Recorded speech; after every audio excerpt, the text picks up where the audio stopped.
Карбонилді қосылыстар бөлімін зерделеуді жалғастырамыз. Сабақ тақырыбы альдегидтер мен кетондарды алу. Материалды зерделегеннен кейін альдегидтер мен кетондарды алудың әртүрлі жолдарын түсіндіре аласыңдар. Өткен сабақтың материалын еске алайық. Сендер карбонилді топпен және осы топты қамтитын қосылыстармен таныстыңдар. Пайымдауларды оқып, дұрыс немесе дұрыс емес екендігін белгілеңдер.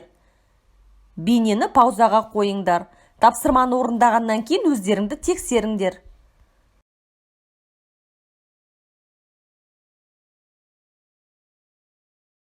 Жаңа тақырыпты оқуға көшеміз. Альдегидтер мен кетондарды зертханада да, өнеркәсіпте де әртүрлі тәсілдермен алуға болады. Толығырақ әр тәсілге тоқталайық. Тәсіл зертханалық немесе өнеркәсіптік болып табылатындығында жеңіл бағдарлану үшін біз шартты белгілерді енгіземіз. Колба белгісі, зертханалық зауыт белгісі, өнеркәсіптік. Бірінші тәсіл спирттердің тотығуы. Зертханада карбонилді қосылыстар қатаң жағдайларда H2SO4 күкірт қышқылында күшті тотықтырғыштардың калий дихроматы немесе калий перманганатының қатысуымен спирттердің тотығуымен алынады. Тотықтырғыш ретінде қыздыру кезінде мыс оксидін пайдалануға болады. Бастапқы спирттердің тотығу кезінде альдегидтер пайда болады.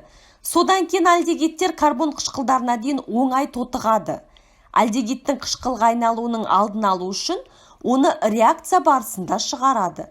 Бұның болу мүмкіндігі келесімен байланысты молекулалар сутекті байланыс жасамайтын альдегидтің қайнау температурасы спирт пен қышқылдың қайнау температурасынан едәуір төмен.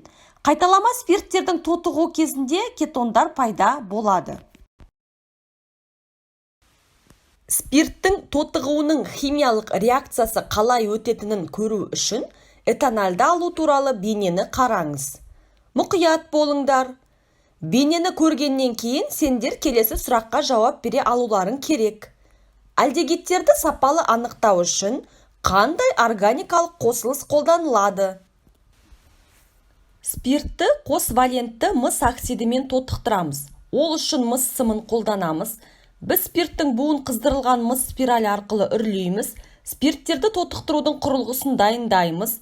Оны этанолмен толтырамыз. Этанолға ауа жіберілетін түтікті түсіреміз. Тотығу өнімін анықтау үшін фуксин күкіртті қышқылы бар шыны түтікті дайындаймыз. Құрылғыны сәл қыздырамыз. Енді мыс сымын қыздырамыз. Мыс қосылысы жалынды жасыл түске бояйды. Қыздырылған сымда екі валентті мыс оксиді пайда болады. Ол спирт арқылы металл мысы қалпына дейін келтіріледі. Қызған мыс сымын аспабына орналастырамыз және ауаны спирт арқылы үрлейміз. Ауа ағынын су қысымының көмегімен жасаймыз. Ауа этанол арқылы өтеді. Этанол булануы мыс оксидімен өзара әрекеттеседі. Оның нәтижесінде сірке суы альдегидін аламыз. Фуксин күкіртті қышқылы альдегидпен өзара әрекеттеседі және күлгін түске боялады. Фуксин күкіртті қышқылы альдегидті анықтау үшін қолданылады.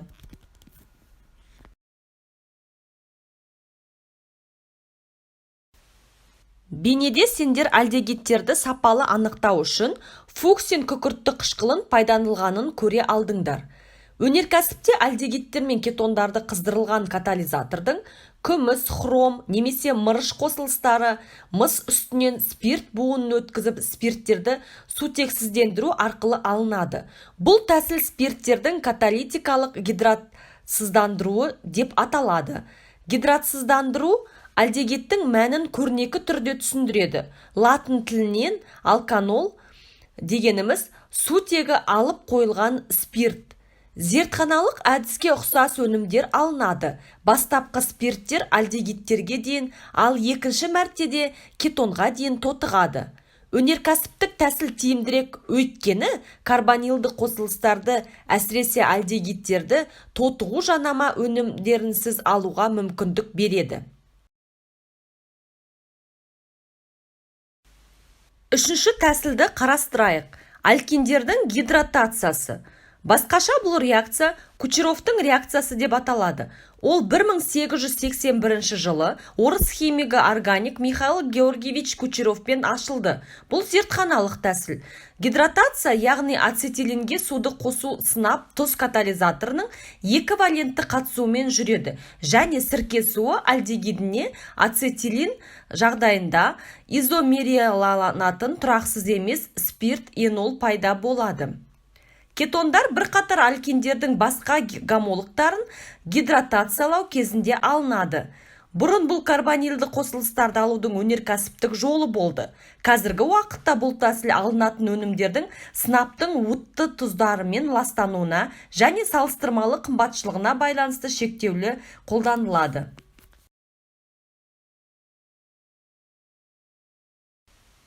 Аталған себептер бойынша өнеркәсіптік тәсіл алкендердің ауа оттегі мен каталитикалық тотығуының келешегі бар.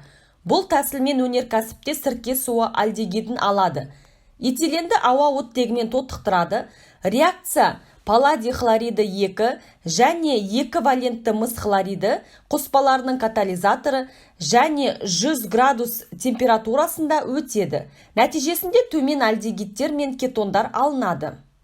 Аталған процесс Вакер химия және Фабук-Хячест компаниялары әзірленген және 20-шы жылдардың 60-шы жылдары енгізілген Вакер процесі ретінде белгілі. Ол Кучеров реакциясы бойынша ацетальдегидті алудың алдыңғы тәсілін тез ығыстырды. 5-ші тәсіл дигалогеналкандардың сілтілі гидролизі. Бұл карбонилді қосылыстарды алудың зертханалық тәсілі. Реакция сілтілердің су ерітінділерінің дигалоген алмастырылған көмірсутектерге әсер етуі кезінде өтеді. Ол көміртек атомында 2 галоген атомынан тұрады. Бұл жағдайда 2 атомды спирттер пайда болады. Онда 2 топ көміртектің бір атомымен біріктірілген. Бұл заттар тұрақсыз және судың шайылуы кезінде карбонилді қосылыстарға айналады. Егер галогеннің 2 атомы көміртектің бастапқы атомымен байланысты болса, мұнда альдегидтер пайда болады. Гидролиз кезінде құрамында галоген атомдары бар дигалоген алкандардың гидролизінде екінші көміртегі атомында кетондар пайда болады. 6-шы тәсілді сипаттайық. Карбон қышқылдары тұздарының пиролизі. Ол сондай-ақ зертханалық болып табылады. Пиролиз, яғни карбон қышқылдарының кальций, барий тұздарының жылулық ыдырауы кезінде тиісті карбонилді қосылыстар пайда болады. Құмырсқа және басқа карбон қышқылдарының аралас тұздарынан альдегидтер алынады, ал қалған жағдайларда кетондар пайда болады. Қорытындылай келе, альдегидтер мен кетондарды алу тәсілдері туралы түсінікті кеңейту үшін нақты қосылыстар, ацетон мен формальдегидті алудың кейбір тәсілдеріне тоқталамыз. Қарапайым кетон, ацетон, фенолмен бірге кумолды тәсілмен алынады. Бұл өнеркәсіптік әдіс. Оның артықшылығы қалдықсыз технология, пайдалы өнімдердің шығуы 90% және үнемділік. Қазіргі уақытта кумол тәсілі әлемдік фенол өндірісінде негізгі ретінде қолданылады. Формальдегидті алу өнеркәсіптік жағдайларда метан мен метанолдың тотығуына негізделген. Негізгі өнеркәсіптік тәсіл 650 градус температурада және атмосфералық қысымда күміс катализаторды пайдалана отырып метанолды тотықтыру. Реакция ауамен орналасқан метанол булары өтетін қыздырылған күміс торда орын алады. Реакция соншалықты экзотермикалық, сондықтан оның бойында пайда болған жылу торды қыздыруға жеткілікті. Метанның тотығуы сонымен қатар жоғарғы температурада катализаторды қолданылуға негізделген, бірақ газ фазасында, яғни ауа оттегімен тотығуы. Процесс 450 градус температурада және 1-2 мегапаскаль қысымда жүргізіледі. Катализатор ретінде алюминий фосфаты қолданылады. Біз альдегидтер мен кетондарды алу жолдарын қарастырдық. Тапсырмаларды орындауға көшейік. Сұрақтарға жауап беріңдер. Бейнені паузаға қойыңдар. Өздеріңді тексеріңдер.